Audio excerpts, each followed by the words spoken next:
एक समय की बात है, भगवान बुद्ध जेतवन विहार में रह रहे थे। भगवान बुद्ध के आने की खबर पाकर एक भिक्षु जिनका नाम चक्षुपाल था, वह भी उनसे मिलने के लिए आए हुए थे।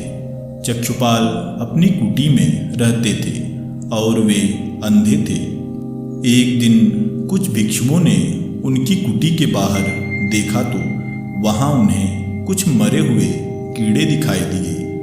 तब उन्होंने सोचा कि अवश्य ही चक्षुपाल ने इन जीवित प्राणियों की हत्या की होगी। ऐसा देख भला बुरा कहते हुए वे लोग चक्षुपाल की निंदा करने लगे।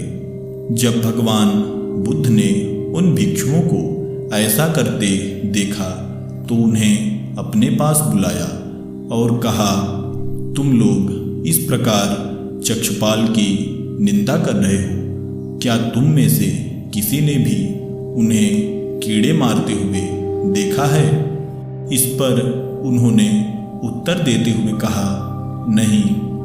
तब भगवान बुद्ध उन भिक्षुओं से बोले, जिस प्रकार तुमने उन्हें इन कीड़ों को मारते हुए नहीं देखा, ठीक उसी प्रकार चक्षुपाल ने भी इन्हें मरते हुए नहीं देखा है और उन्होंने इन जीवित प्राणियों की हत्या जानबूझकर नहीं की है। अतः उनकी इस प्रकार निंदा करना सर्वथा अनुचित है। किसी को भी उनकी निंदा नहीं करनी चाहिए। यह सब सुनने के बाद भिक्षुओं ने भगवान बुद्ध से पूछा, तो फिर चक्षुपाल अंधे क्यों हैं?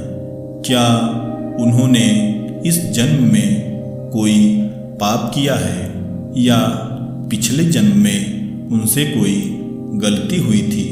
कृपया हमें बताइए। तब भगवान बुद्ध ने चक्षुपाल के बारे में यह बात बताई कि वे इसके पूर्व जन्म में एक चिकित्सक थे। इस प्रकार एक अंधी स्त्री उनके पास आई। वह अपनी आँखों को ठीक करने के लिए उनसे निवेदन करने लगी और साथ ही यह भी वचन दिया कि अगर वह उसकी आँखें ठीक कर देंगे तो उसके साथ साथ उसका पूरा परिवार भी उनके दास बनकर रहेंगे। जब उस स्त्री की आँखें बिल्कुल ठीक हो गई, तब उसने अपने दिए हुए वचनों से मुंह फेर लिया और दासी बनने के भय से उसने यह मानने से मना कर दिया। चिकित्सक यह बात अच्छे से जानता था कि उसकी आंखें अब पूरी तरह ठीक हो चुकी हैं और वह शर्त के भय से झूठ बोल रही है। तब उसने उस स्त्री को सबक सिखाने के लिए एक योजना बनाई।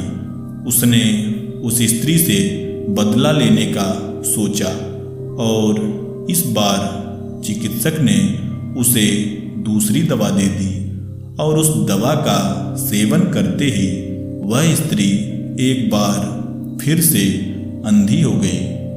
तब वह स्त्री चक्षुपाल के सामने बहुत रोई और गिड़गिड़ाई, लेकिन इस पर भी चक्षुपाल को तनिक भी दया नहीं आया और अंततः वह पाप का भागी हुआ। इस पाप के फलस्वरूप ही चिकित्सक अर्थात चक्षुपाल को अगले जन्म में अंधा होना पड़ा।